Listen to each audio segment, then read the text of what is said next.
Well, Kenya's healthcare has been undergoing major transitions thanks to the devolved system of governance. We now want to take a look at some numbers that will leave you gobsmacked when it comes to the number of Kenyans who are on public health insurance. Well, it is estimated that 36% of Kenyans are covered by the National Hospital Insurance Fund, that is NHIF, whereas 64% of Kenyans are not covered at all by NHIF. Quite some startling statistics there. 10% of Kenyans have comprehensive insurance plans. So if you're to multiply this by the population, you'll be getting some interesting numbers, which I'll be throwing them off Dr. Amit, who is with us here in studio. And the final number that, actually one of the final points we have here is Kenyans have a limited choice of choosing a healthcare insurance package. And this has been sort of brought about by the gap that we have in the healthcare system in the country. And of course, this conversation ties down to our Twitter poll question, where today we are asking you, what actually do you think can be done differently to make Kenya's healthcare system more accessible and affordable to residents? And so far, we continue to see more of you voting online. And so far, we have about 160 votes. And those are some of your tweets on this subject as we prepare to dive deep into it in relation to universal healthcare in the country.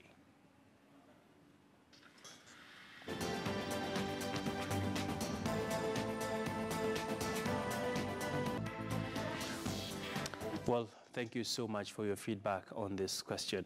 Let me now bring in my guest, who is an entrepreneur and an industry captain. That is Dr. Amit Thacker, who has been a groundbreaking pioneer in the metamorphosis and integration of healthcare management in Africa.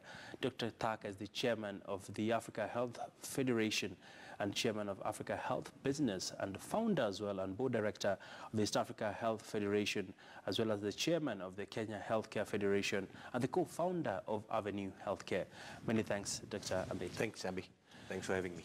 Well, you can see the feedback coming through from a number of our viewers on social media in relation to the big question: what would it take for Kenya to make healthcare accessible and affordable? For all. I think it's great. And the kind of tweets that I saw your readers putting in, it was quite clear that the two things are coming out as the most important for Kenyans: medicines and health workers. Oh, yes. They want to go to a facility where they find a qualified nurse, a qualified doctor, or a qualified health worker who examines them, gets the right diagnosis, and they're able to get the right medicine to get better. So I think everyone across this country, in every part of the counties, want to access quality health services that they can easily. All right. The second part that's going to come out very soon, which the government is trying to address, is the affordability. Nobody wants financial hardship when they actually need to access healthcare. They want their child to access healthcare whether they have money or not. It's been a big barrier. Just because you don't have funding, sometimes you don't end up getting the right medicine, or you delay your treatment. If you don't have the funding, you don't end up going to hospital for admission. So this is a situation that we are grappling with, and the gobsmacked numbers that you talked about is directly talking to the point that many Kenyans have to pay out of pocket when they are sick. So this is really the basic reality. All right. And of course, paying out of pocket is no mean feat, especially for the low-income earners in the economy, which form a bulk of the population, who are also having the highest disease burden. But Dr. Amit, looking at some of the initiatives that the government is trying to push, of course, we have the campaign to have the universal healthcare. There's also the push to reform the NHIF by making it a stronger institution that can actually serve people across the divide.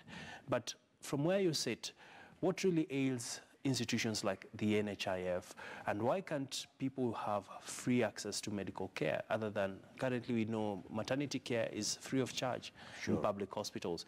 But this is just one element of the bigger healthcare system. Yeah.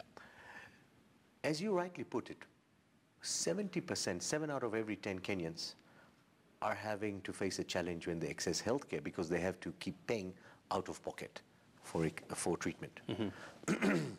Since independence, we haven't addressed how to look after the poor, to be honest. We only did one thing, and we've continued doing that throughout all our counties and the entire country, is to use tax-funded system to give access to those who can't afford, the poor, care at our public facilities. The public facilities have been overburdened, underfunded, and mismanaged to such an extent that if you ask any Kenyan, where would you like to go for treatment, public or private, guess what they would choose? Private. It's easy.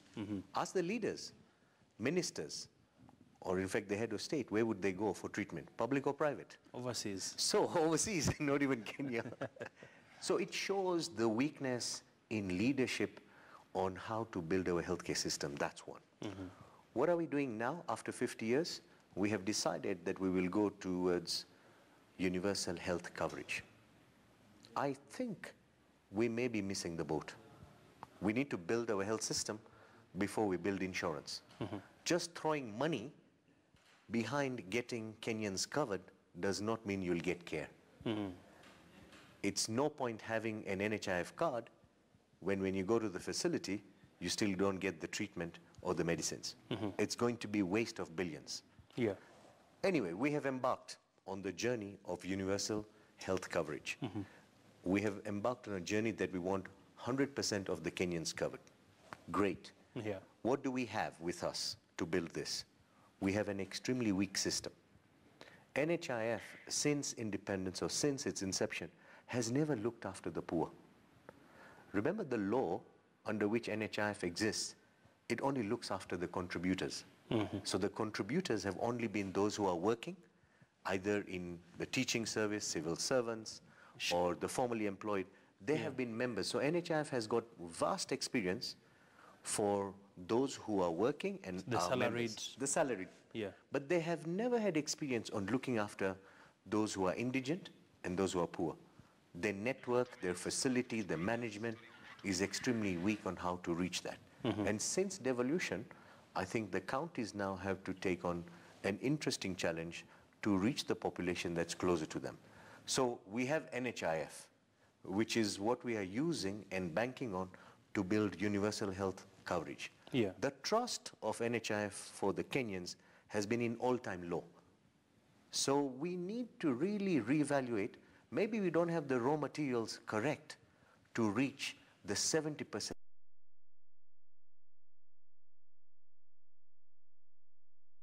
at the moment. It needs to be reformed. It needs to be changed. It needs to be an institution that we all Kenyans can be proud of.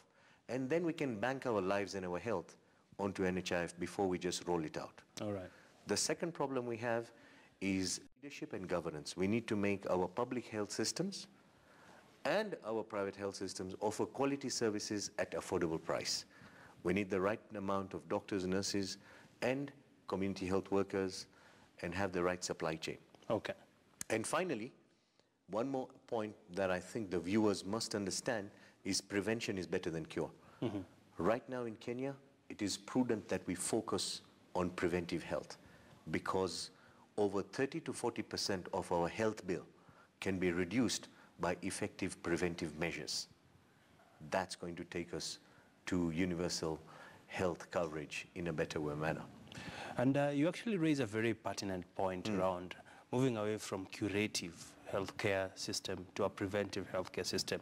But let's talk about how can we rejig the model in terms of having a very, should I say, a paradigm shift when it comes to health financing in the country as we wrap up. Right. I think the paradigm shift needs to start at the leadership. We need to get more health for the money and not just throw more money for health. Yeah. The other day we tried to cover secondary school-going children on NHIF and spent 3 billion. Clearly a waste of money. That's called double insurance. Now, if we're going to continue wasting money like this through decisions that are not effective for the country, I think the leadership needs to think again how we're going to reach UHC. We have to change the way we spend money. Yeah.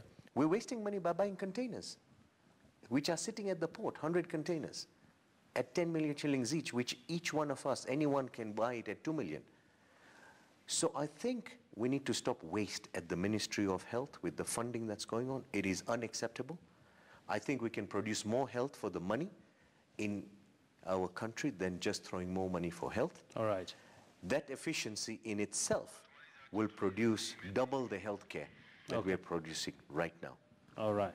Quite an expansive topic. We can't finish it in one sitting. No way. Thank you for making time for us.